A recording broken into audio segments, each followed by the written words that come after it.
The Weimar Hyperinflation resulted in widespread social and economic collapse and the complete impoverishment of many people. But what exactly happened? Who benefited from the inflation? Who paid the price?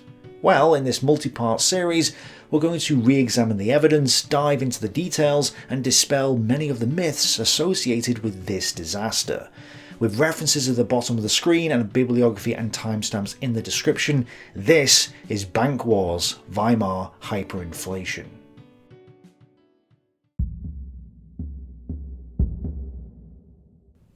I have here a £10 note from the Bank of England.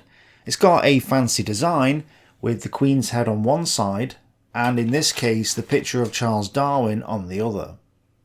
If I was to ask you what this was, I think most of you would say that this was money. And you would be wrong. In Das Kapital, Volume 1, Karl Marx says several times that money is a commodity.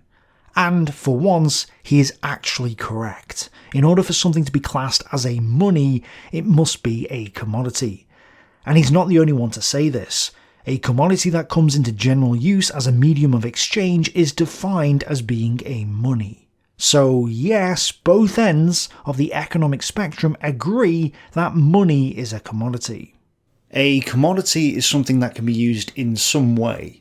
So an egg can be eaten or thrown at a politician. Either way, eggs are a commodity. And if I used eggs to trade with you as a means of exchange, the eggs would become money.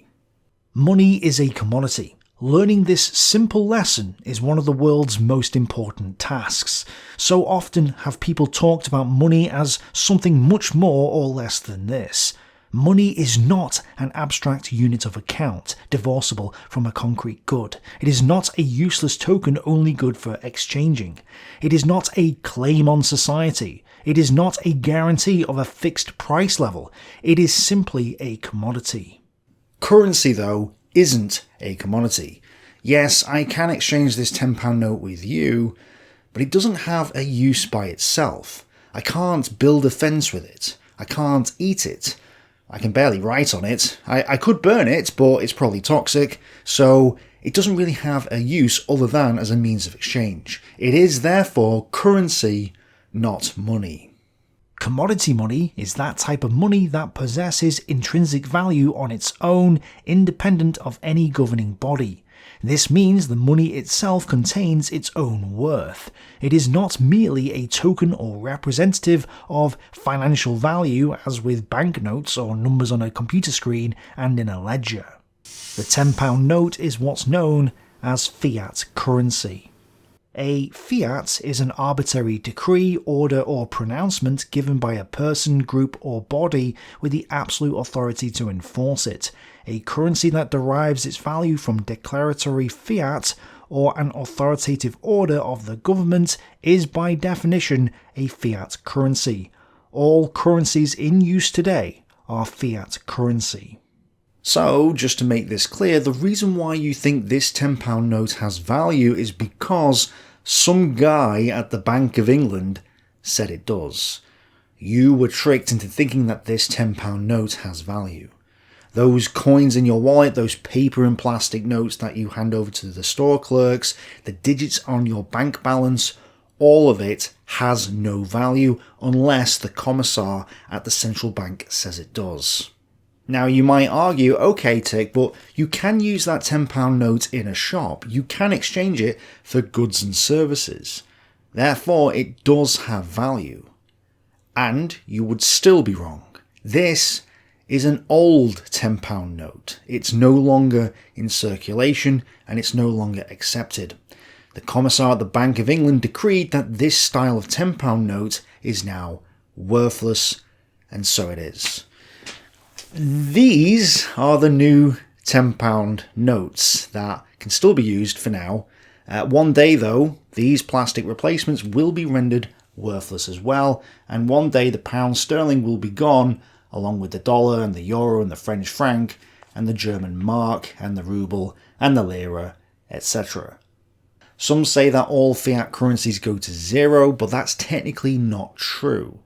The reality is that All fiat currencies are already zero, you just haven't realised it yet. Now, there is a distinction between money and currency, but many people don't know that, and so they use the two terms interchangeably. And because of this, I can point the finger at many dictionaries, investment sites, Wikipedia articles, books and more that incorrectly call fiat currency money or fiat money, and falsely call money currency. As but one example from many, the Oxford English Dictionary gets this wrong. While it does say that fiat currency is inconvertible paper money made legal tender by a government decree, it falsely calls it fiat money. But it is not money, it is currency, because it does not have intrinsic value and is not a commodity. Wikipedia calls it fiat money, which is wrong. And when I first wrote the script for this video, Wikipedia said that fiat money is a currency that was established as money, suggesting that they got things backwards. Now they've changed it to say that it's a type of money that's not backed by a commodity like gold or silver, but that it derives value solely from the trust that people place on it. That's technically not true. Its value comes from the fact that it has been decreed to have value by the government, hence the word fiat.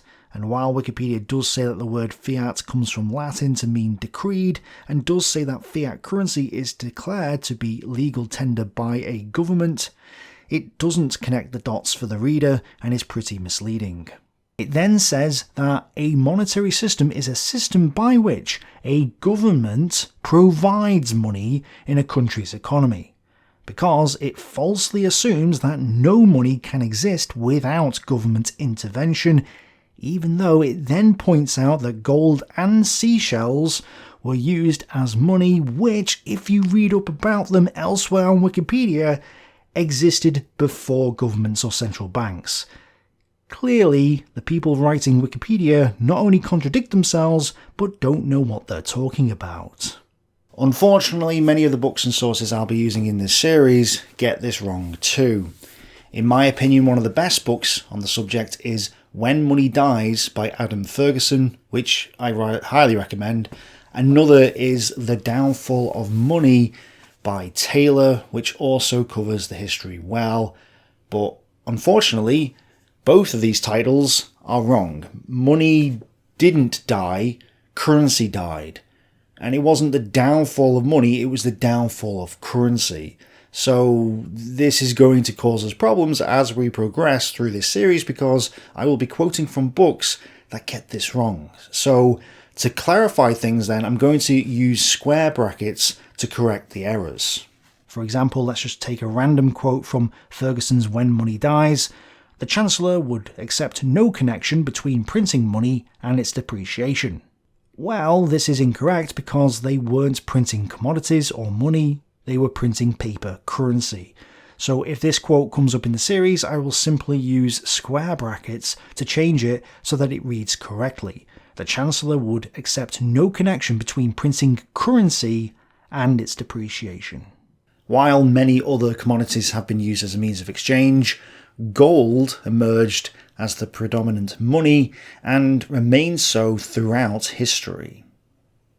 Historically, many different goods have been used as media: tobacco in colonial Virginia, sugar in the West Indies, salt in Abyssinia, cattle in ancient Greece, nails in Scotland, copper in ancient Egypt, and grain, beads, tea, cowrie shells, and fish hooks.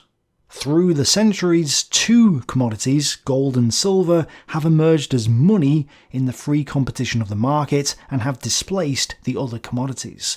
Both are uniquely marketable, are in great demand as ornaments, and excel in the other necessary qualities. In recent times, silver, being relatively more abundant than gold, has been found more useful for smaller exchanges, while gold is more useful for larger transactions. At any rate, the important thing is that, whatever the reason, the free market has found gold and silver to be the most efficient monies. This was the reason why gold coins were in circulation prior to the First World War, which I'll be talking about later in the video. But there's something important I need to point out to you right now. As I said earlier, in Das Kapital Volume 1, Karl Marx says several times that money is a commodity. Which is true, gold is money because it is a commodity. But Karl Marx then goes on to say that the circulation of commodity money, aka gold, is capital, and that the person whose aim it is to accumulate this circulating commodity money is a capitalist. So, a capitalist is someone who seeks commodity money, gold. Capitalism, therefore, by Karl Marx's own definition, requires commodity money, gold, in order for it to be classed as capitalism. So yes, by Karl Marx's own definition of what capitalism is, we do not have capitalism. We do not use capital, which is commodity money, or gold. We use fiat currency, and fiat currency is not a commodity and therefore isn't money. Thus, we do not have capital, and in turn we do not have capitalism.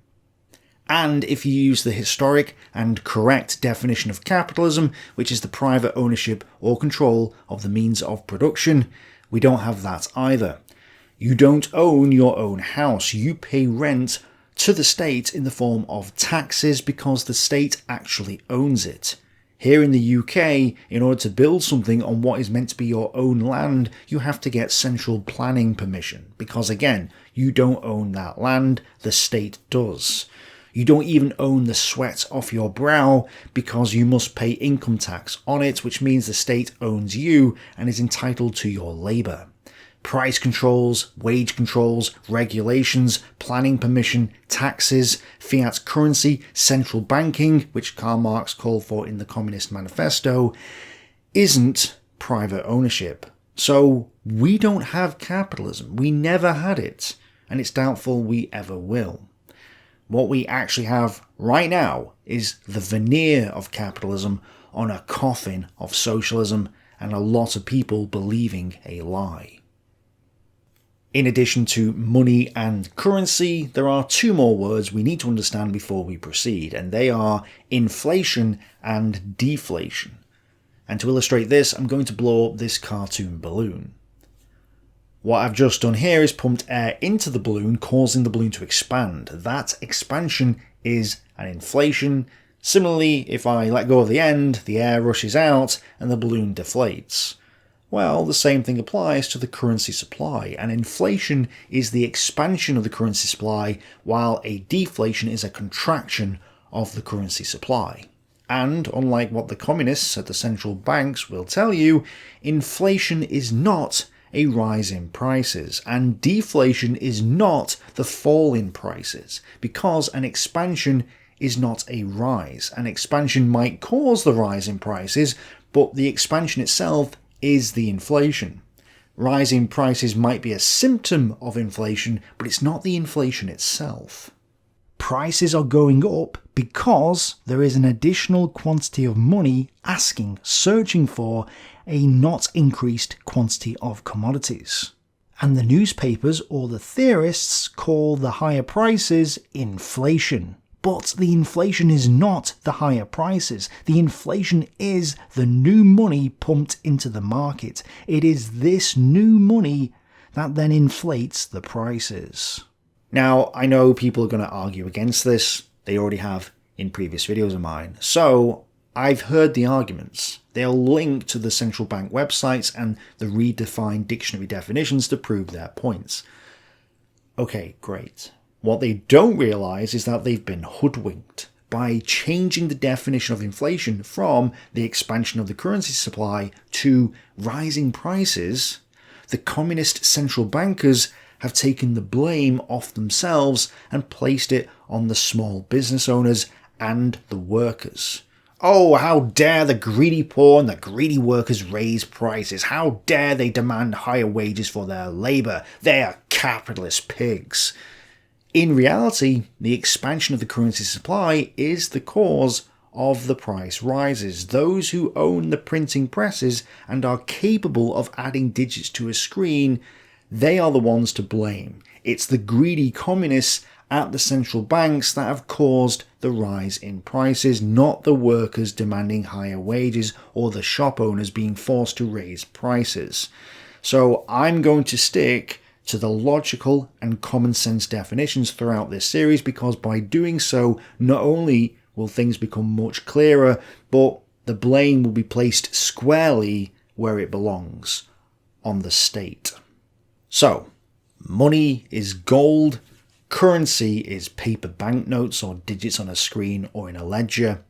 Inflation is the expansion of the currency supply, either by printing banknotes or adding digits to a screen. A rise in prices is only a rise in prices, not inflation. And deflation is the contraction of the currency supply, in other words, destroying banknotes. And a fall in prices is only a fall in prices, not deflation. If you disagree, fine, but for the purposes of this series, that's how we're defining things.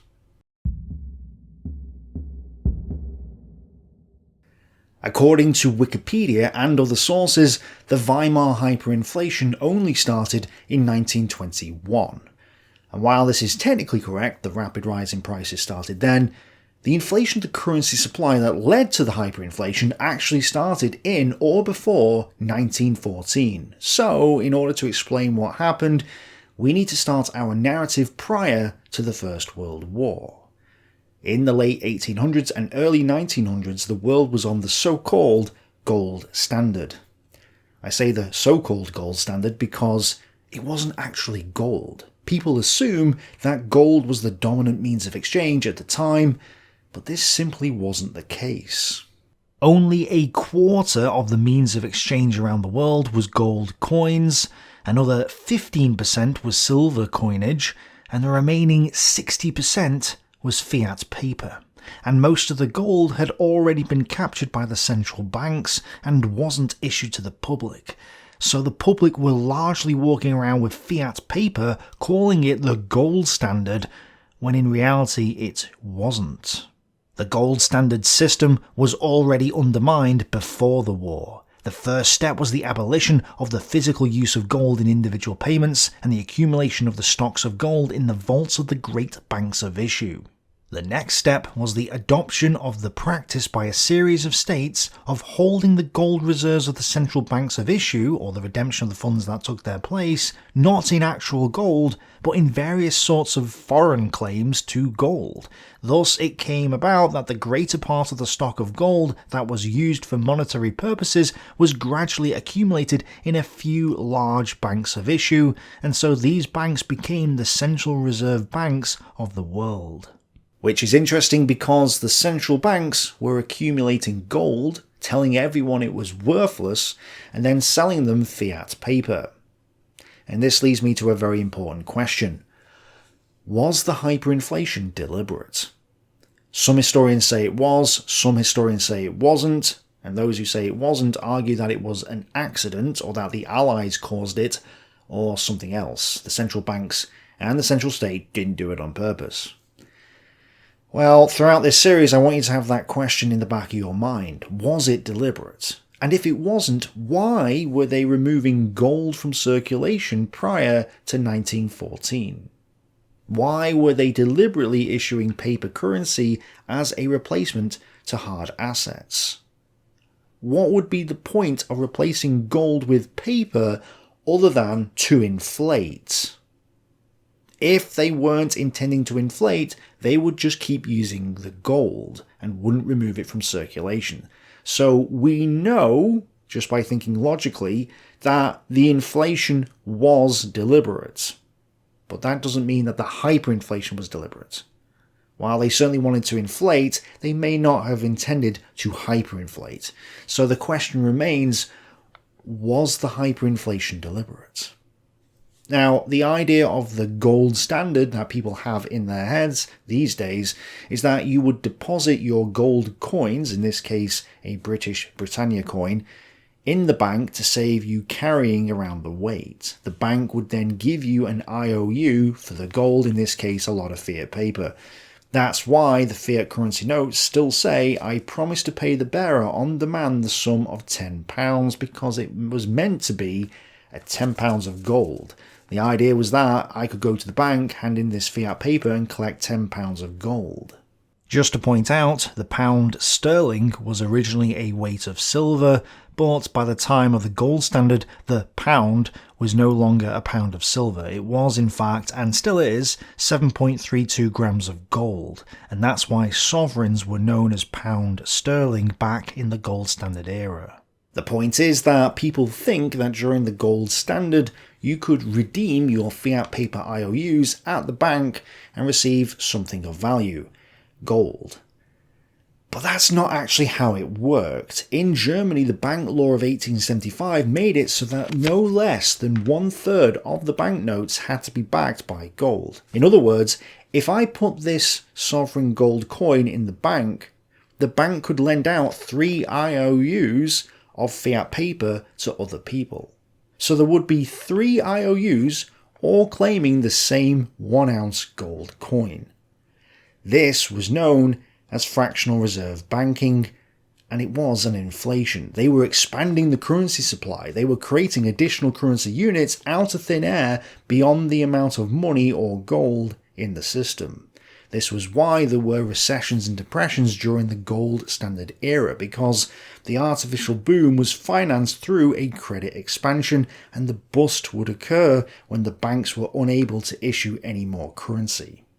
Then you'd have a collapse and a bank run where people would panic and go to their bank with their fiat paper IOUs demanding their gold back, with the banks not actually having enough gold to give them because they had lent out more paper than they had reserves of gold. So in our example, they only had 1 gold coin for every 3 claims of that gold. This would result in a collapse of the banks that had lent out more paper than the amount of gold they actually had. In other words, it was a game of musical chairs or a Ponzi scheme, and when the music stops, it was first come, first serve, and the rest of you all lose everything. There's more to the boom and bust cycle than just bank runs, and we'll come back to it later. And what's important for now is that gold itself didn't create the recessions or depressions. The banking sector did, and the banks were insolvent as soon as they issued 1 extra fiat currency note more than they had amounts of gold in their vaults. Fiat currency and poor banking practices during the so-called gold standard era were the source of the economic problems, not gold itself. And perhaps most shockingly, this means that the inflation that led to the Weimar Hyperinflation actually started prior to the First World War. You won't hear that fact in any of the history books. They all say that the inflation started in 1914, which, yes, they did a load of new printing after August 1914, but the amount of marks in circulation was already going up prior to 1914, even if prices weren't going up with it. The German inflation actually started in 1876 at the first issuance of fiat currency notes. It just wasn't hyperinflation at that time. While numerous nations used gold and silver prior to this point, technically, the era of the gold standard began when Germany adopted it in 1871 after their unification wars. During the pre-First World War era, the mark was similar to the pound sterling in that it was defined as a weight of gold. The pound was defined as about 1/4 of an ounce of gold, and the mark was 358 milligrams of gold, so it took 20.43 marks to exchange for 1 pound sterling, and 4.2 marks to exchange for $1. If this is confusing, it's meant to be. Maury Rothbard notes how ridiculous this was. Gold, like other commodities, is traded in units of weight. All units of weight are convertible into each other. 1 pound equals 16 ounces, 1 ounce equals 437.5 grains or 28.35 grams, etc. All this might seem like labouring the obvious, except that a great deal of misery in the world would have been avoided if people had fully realised these simple truths. Nearly everyone, for example, thinks of money as abstract units for something or other, each cleaving uniquely to a certain country. Even when countries were on the gold standard, people thought in similar terms. American money was dollars, French was francs, German marks, etc. All these were admittingly tied to gold, but all were considered sovereign and independent, and hence it was easy for countries to go off the gold standard. Yet all of these names were simply names for units of weight of gold or silver. Speaking about America, he says, "When we were on the gold standard before 1933, people like to say that the price of gold was fixed at $20 per ounce of gold. But this was a dangerously misleading way of looking at our money. Actually, the dollar was defined as the name for approximately 1/20th of an ounce of gold. It was therefore misleading to talk about exchange rates of one country's currency for another. The pound sterling did not really exchange for $5. The dollar was defined as 1/20th of a gold ounce, and the pound sterling was, at that time, defined as the name for 1/4 of a gold ounce, simply traded for 5/20ths of a gold ounce. Clearly, such exchanges and such a welter of names were confusing and misleading. How they arose is shown below in the chapter on government meddling with money.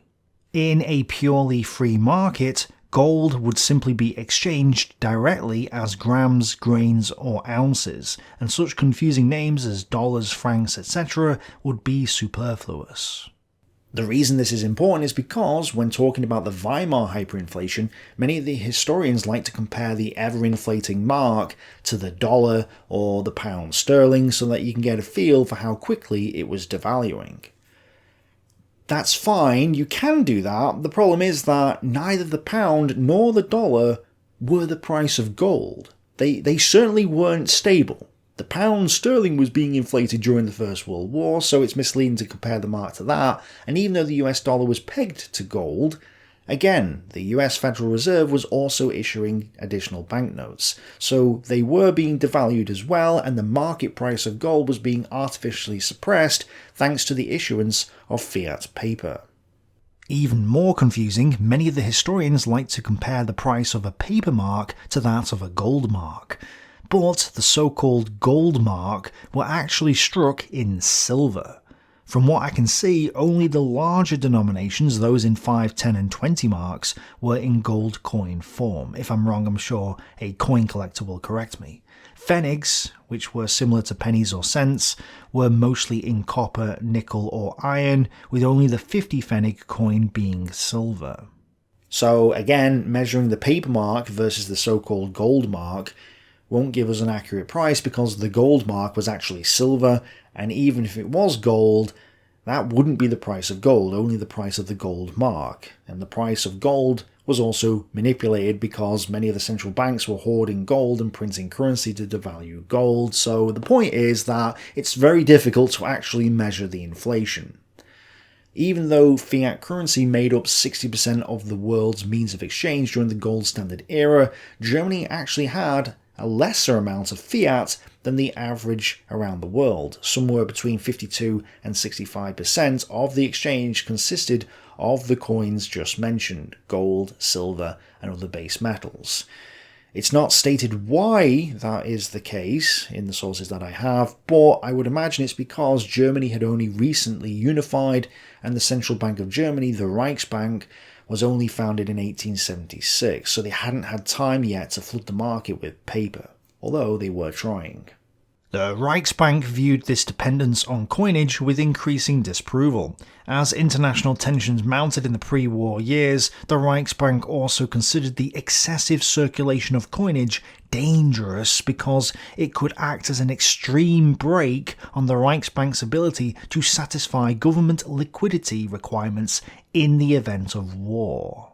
So the Reichsbank believed that war was coming and removed the gold from circulation because gold would restrict the state's ability to wage a war.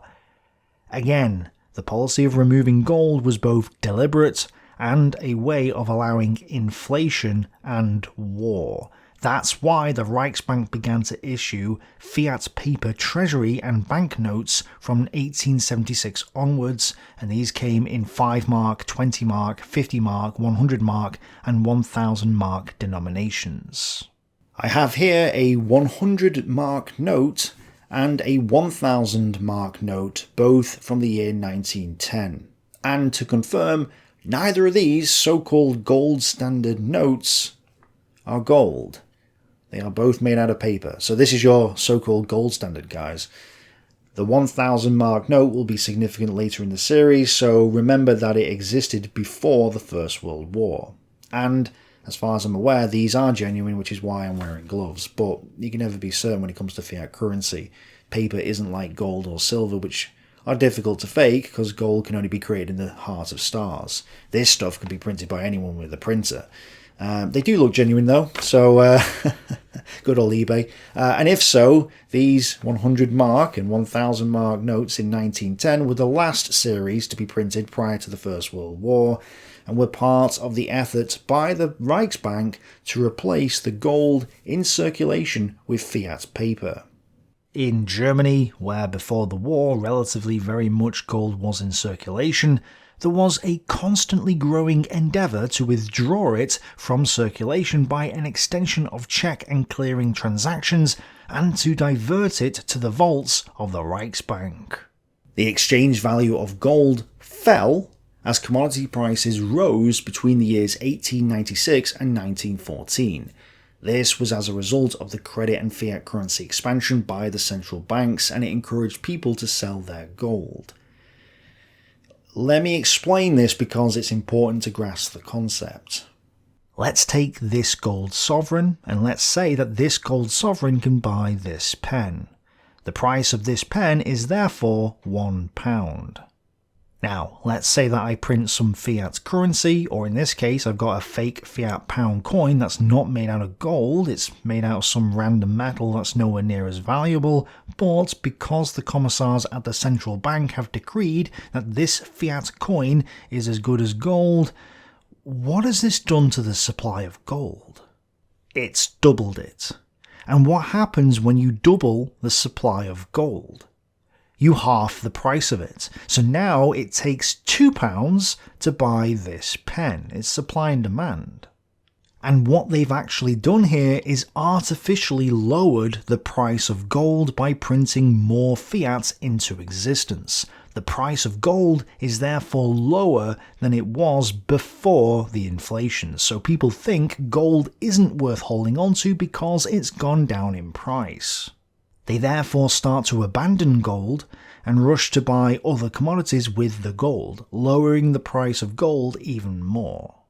They buy pens, or housing, or cars, or uranium, or stocks on the stock market, or other currencies and commodities, and even just spend what money they have before the price lowers even more, sending their kids off to university, driving the price of tuition fees up, and so on.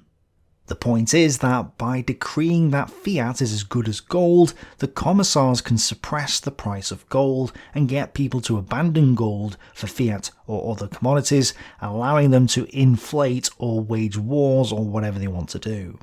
The Reichsbank puts substantial effort into educational and propagandistic activities designed not only to promote the use of paper currency, but also to encourage non-cash transactions through checks and interbank transactions. The quantity and variety of paper currency in circulation grew considerably prior to 1914. This was most noticeably the case with 20, 50, 100 and 1000 mark Reichsbank notes, whose total value increased from 1,951,000,000 marks in 1908 to 2,574,000,000 in 1913. The increased circulation of Reich Treasury Office notes in 5 and 10 mark denominations from 62 million to 148 million during the same period reflected the effort to substitute paper currency for coins. From the end of the last century onwards, it was the aim of etatism in monetary policy to restrict the actual circulation of gold for 3 reasons. First, because it wished to inflate without repealing the existing banking laws by concentrating gold reserves in the central bank of issue. second because it wished to accumulate a war chest, and third because it wished to wean the people from the use of gold coins so as to pave the way for the inflationary policy of the coming Great War. At the very least, the central banks around the world knew that war was coming. Years before the outbreak of hostilities, they set out on a deliberate policy to convince people to hand in their gold to the banks so that they could inflate the fiat currency, stealing the purchasing power from the holders of fiat currency. Then, when they went to war, they could steal even more. This was a deliberate policy. The Reichsbank grew its gold reserves from 596 million marks in 1905 to 777 million in 1912, and then jumped that to 1.17 billion in 1913, then 2.09 billion in 1914. This shows two things. One, that inflation occurred before the First World War, and that's why recessions and depressions happened during the so-called gold standard era, and two, that this wasn't a coincidence. A few days before Archduke Franz Ferdinand was bumped off, on the 18th of June 1914, President of the Reichsbank, Dr. Rudolf Havenstein, summoned the leading bankers in Germany and told them that the time had come, and that there was too much gold in the commercial banks as reserves, and that they needed to increase liquidity, aka give it to the Reichsbank. He threatened the nationalisation of the banking sector if they didn't form a banking cartel with the Reichsbank at the centre. So he knew that war was about to happen before Archduke Franz Ferdinand was assassinated. It was precisely the liberality of the Reichsbank's intentions in the event of war that drove him in the direction of trying to control the banking system and thus make it easier to mobilise for Reichsbank purposes. The basic legislation for the eventuality of war was well prepared by the summer of 1914. Indeed, it was a worthy counterpart of the Schlieffen Plan. Havenstein hated the British, who he believed were jealous towards Germany's growing magnificence. He believed that the British war plan was to collapse Germany's economy, which was a remarkably good guess. So he intended to prevent that from happening from what he called financial mobilization.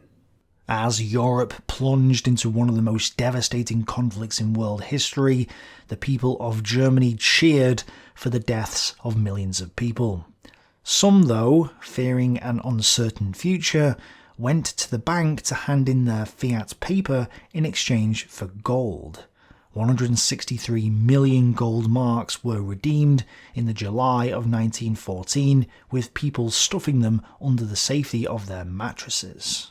This was a bank run, and because the banks had lent out more paper currency IOUs than they had gold money in their vaults, if this kept up, the entire banking sector would collapse. That's why Havenstein, president of the Reichsbank, stepped in and closed the Reichsbank on Friday the 31st of July 1914.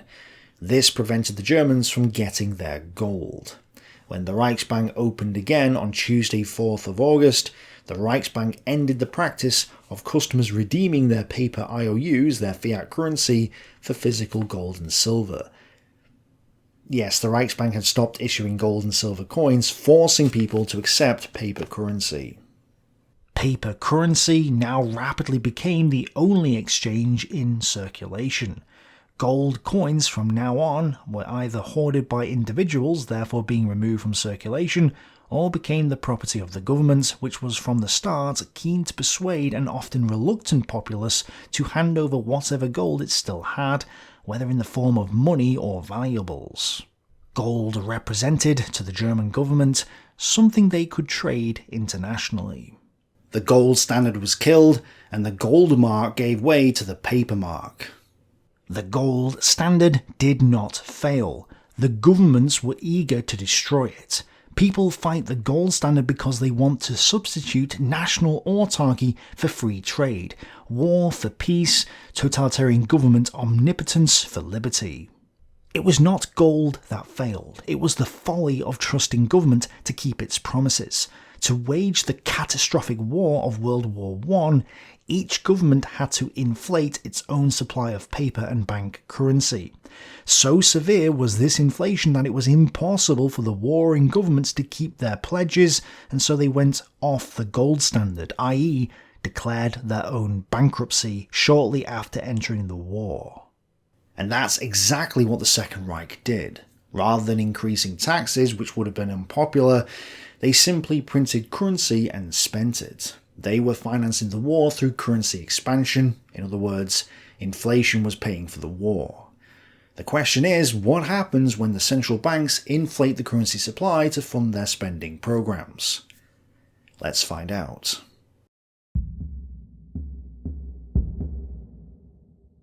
On the 4th of August 1914, as the Reichsbank reopened and stopped issuing gold and silver coins, the German government also passed the first legislation to control prices. They began to fix the prices of commodities including food, fodder, raw materials, heating, lighting materials, and wages. Anyone caught raising prices higher than what the government decreed would be punished, as would smugglers and anyone who refused to hand over stocks of goods demanded by the government. Because of this, people started hoarding commodities and concealing what they had to avoid it being confiscated. But why did they implement widespread price controls?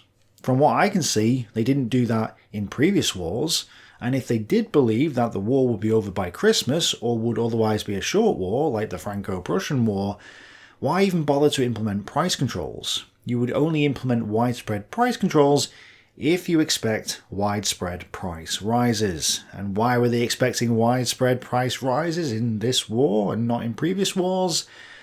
It might be because they were planning on financing the war through inflation rather than taxation. So that means that they knew that inflation would cause a general rise in prices, which meant that they had to implement price controls to stop the price rises.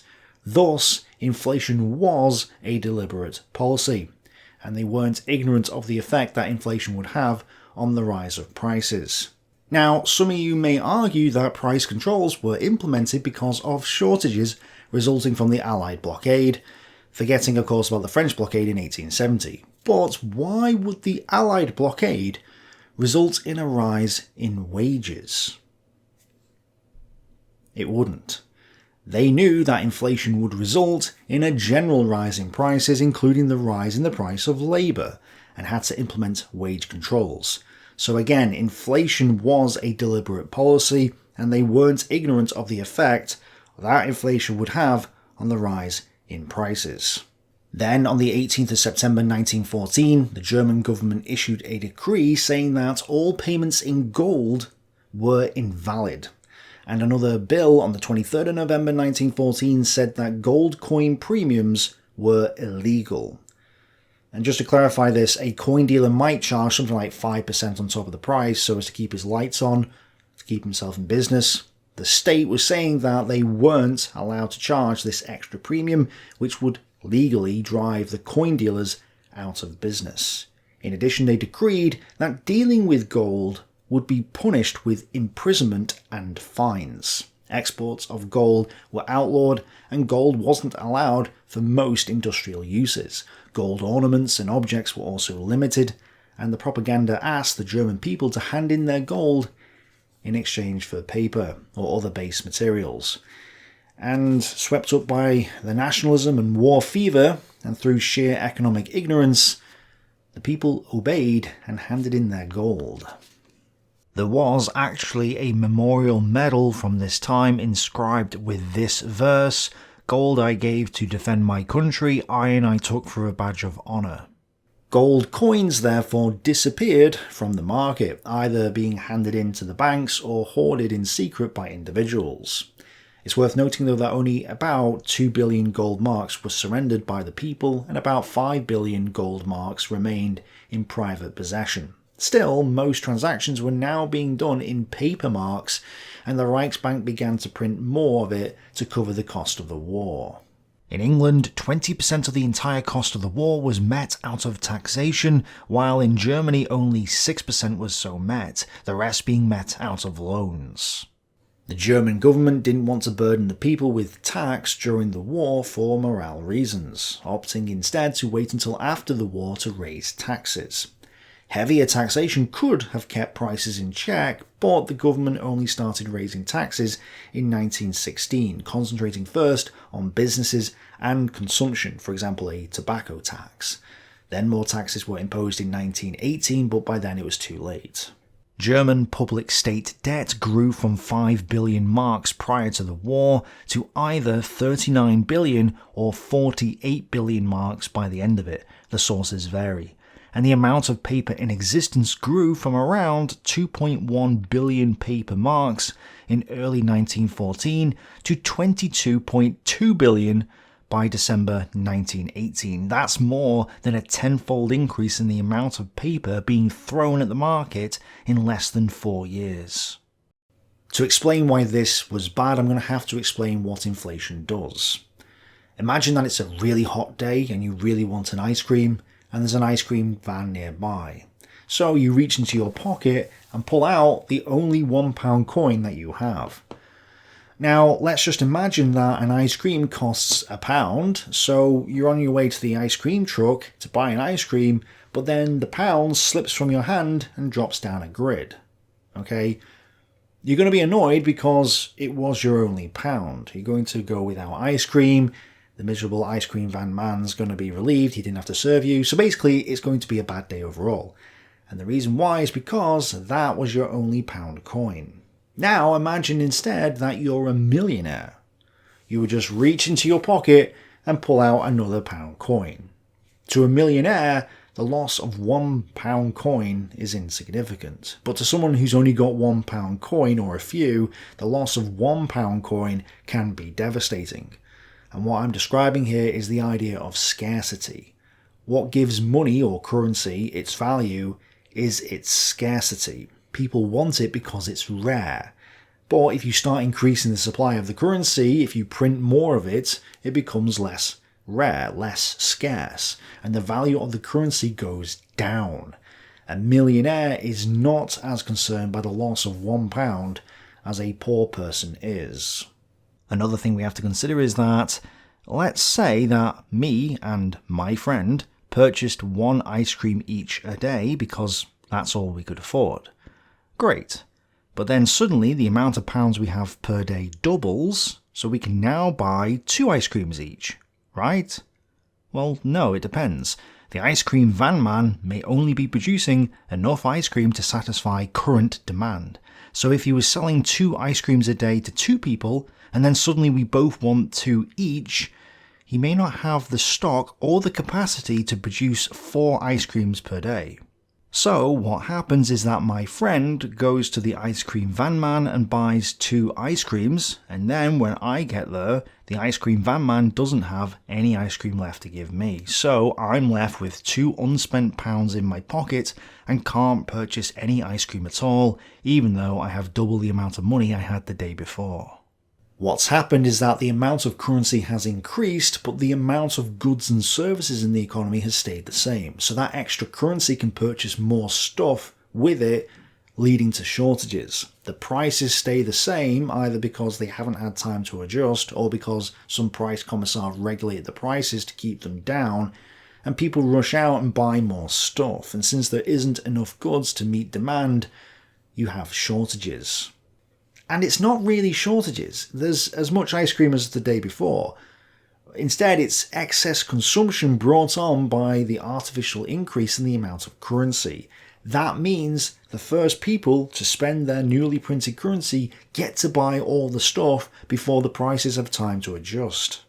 In a free market, rather than shortages, prices will rise to compensate. So the ice cream van man will see that there's excess demand and just start charging £2 for an ice cream. Me and my friend will only be able to purchase 1 each again. But in a planned economy, where we have commissars controlling prices, the market isn't allowed to adjust, which leads to shortages. So when it comes to purchasing goods and services, inflation causes two direct effects, either a rise in prices or shortages, and sometimes both.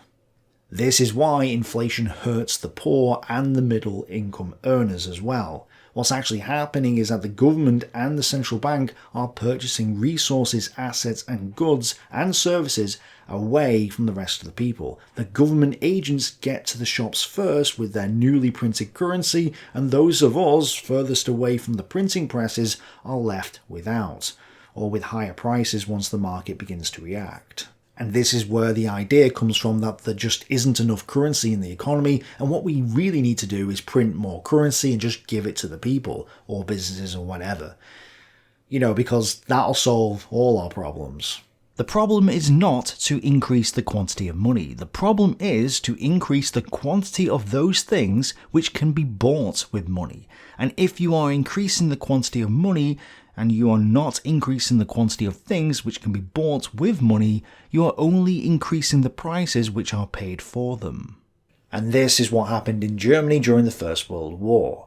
Production decreased significantly as the amount of currency increased massively. Now, the sources disagree with each other when it comes to the exact number of marks being printed, but three of the sources all correspond with each other, with minor differences. So, to use the source that appears to give the most detailed and accurate numbers, the amount of marks went from 2.1 billion in January 1914 to 22.2 billion in December 1918. That's more than a tenfold increase in the number of marks. Interestingly though, the amount of marks per person only went from an average of 110 at the beginning of the war to 430 per person by the end of it, which is not a tenfold increase. And wholesale prices only went up by about 145%. So if something cost 1 mark at the beginning of the war, it would have only cost 2 marks and 45 pfennig at the end of the war. Again, that's not a tenfold increase, and so many people have erroneously concluded that printing currency doesn't lead to higher prices, because if it did, then prices in Germany would have increased up to tenfold by 1918 to match the currency expansion. But actually, it does show that printing currency leads to inflation. For starters, they're forgetting that there were price controls that were artificially keeping the prices lower than they otherwise would have been. So of course they're not going to go up by tenfold if they're being artificially set lower than that. Also, inflation doesn't instantaneously increase prices. Sometimes it can take years or decades for prices to rise, which it did in this case. And inflation doesn't make every price rise at once. As I will explain later, the capital goods industries tend to feel the effects of inflation first, pushing up prices for things like lumber, steel, or oil, while other consumer goods might actually decline. People were scared by the war, and so hoarded both cash and gold under their mattresses rather than spend them. Thus, since there was significant amounts of new currency not actively circulating in the economy, that kept prices lower than they otherwise would have been. And in Germany, the stock markets were closed for the entire war, so nobody could gauge whether the price rises they were seeing were due to supply chain disruptions caused by a war economy, or if it was due to inflation, or both. And even the relevance of those prices was rendered dubious by the much higher black market rates. A black market is a free market, so the fact that prices were higher on the black market tells us that the official prices were far too low. And what happens when prices are too low? Just like with the example of the ice cream van man before, you end up with shortages. During the war, there were goods shortages and food shortages usually blamed on the Allied blockade. And I'm not saying that the lockdown didn't cause supply chain disruptions, it definitely did, but that government inflation and price regulations plus other policies definitely made the situation worse. Production of wheat in Germany halved during the war, so at a time when people were starving to death during the turnip winter of 1916-17, because all they had to eat was turnips, farmers were cutting back on production. And it wasn't just in Germany either, but the same thing happened in Austria-Hungary, whose government also intervened heavily in the market. Overall, Austrian harvests of wheat and rye in 1915 fell to less than half of the already poor harvest results in 1914. In 1916 and 1917, they fell to 44% and 40% of the 1914 levels. Other food products could not make up for the missing grains, so in many cases producers simply mixed available grains with fillers, anything from potatoes to chestnuts to nettles to sawdust, in order to extend supplies. This, in turn, diminished the caloric and nutritional value of what little flour or bread was available and caused angry customers to protest. In Germany, there were manpower shortages in the agricultural sector, leaving many farms without workers. Why? Because between 1914 and 1918, wages for the state-funded armaments industry workers had increased by 152% for men and 186% for women.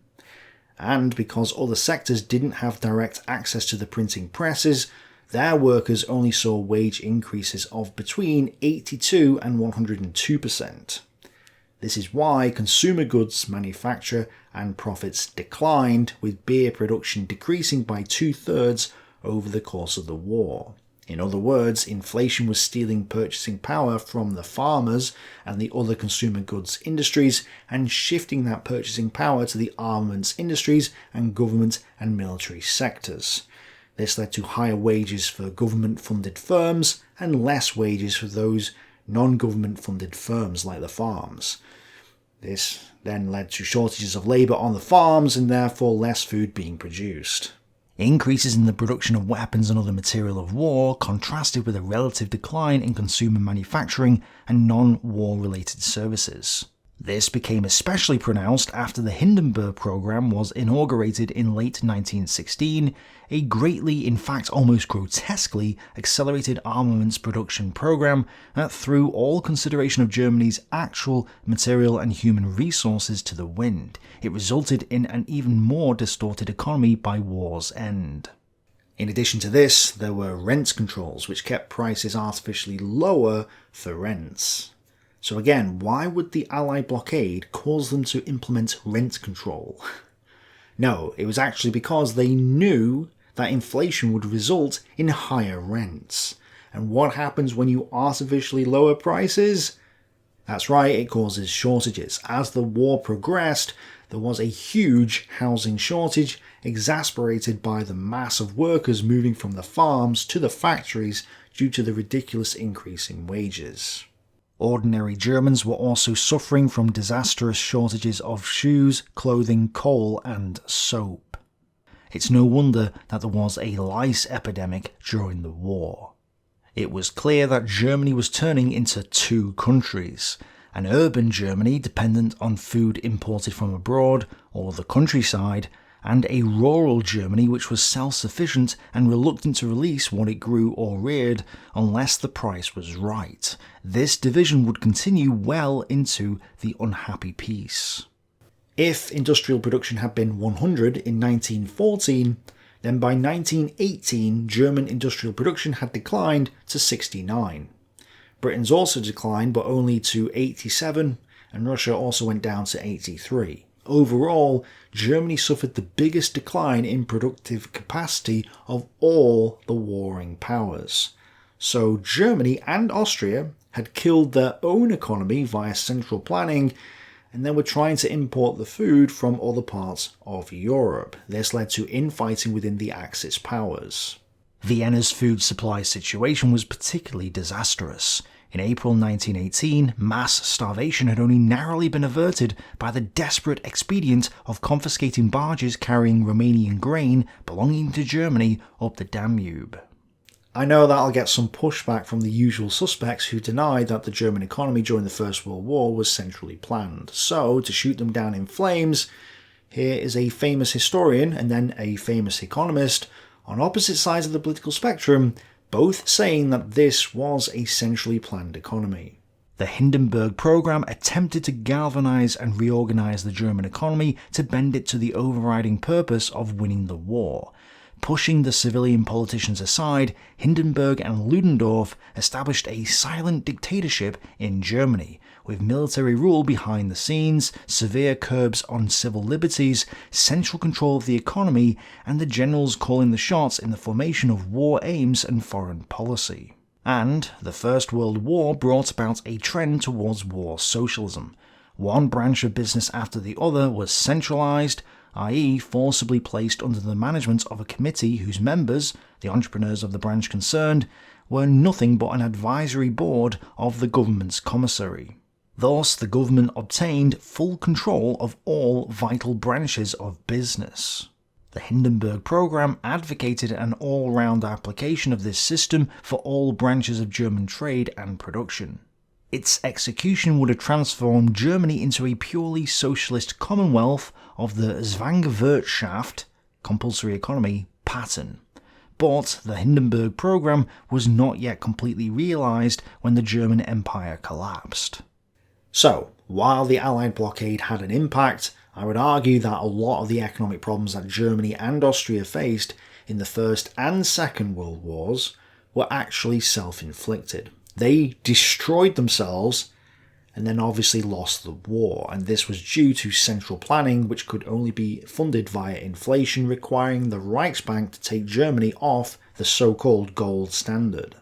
And here's the kicker.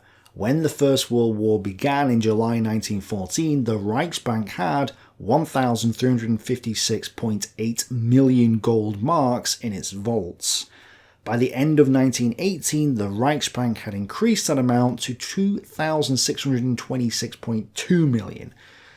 So yes, as the German people were starving and being slaughtered on the front lines, the Reichsbank actually made a sizable profit from the war.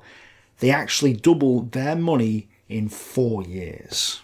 Yet, some historians and economists continue to say that inflation wasn't deliberate, that it was nothing to do with the communist central banks, and is actually somehow a good thing.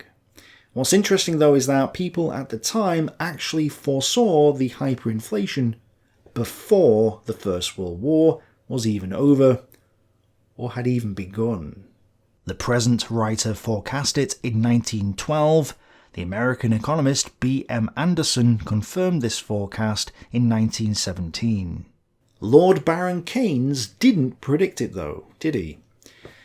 Next time we'll be talking about the 1918 revolution in Germany, the founding of the Weimar Republic, and how prices started to rise after the war.